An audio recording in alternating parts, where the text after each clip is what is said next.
कारण निवडणुका आल्या की अनेकांना कंठ फुटतो, अनेक लोक काही काही बोलत असतात.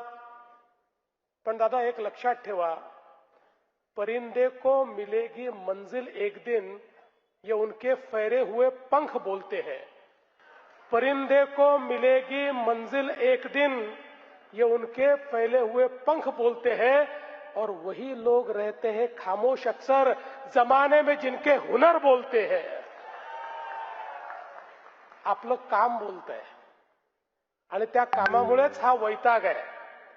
त्या कामामुळेच या ठिकाणी हा त्रागा आहे, हा रागराग आहे. जरा समजून घ्या दादा. ते रागवले म्हणून तुम्ही रागवू नका.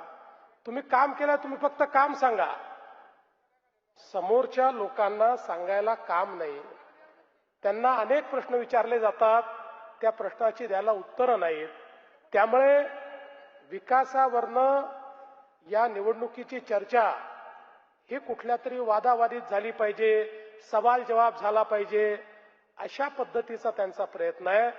त्यामुळे इतकं मोठं काम या पिंपरी चिंचवडमध्ये आपण केलं आहे की मला असं वाटतं की नुसतं ते काम आपण जर या ठिकाणी सांगितलं तरी देखील कोणालाही उत्तर देण्याची वेळ ही या ठिकाणी आपल्याला येणार नाही.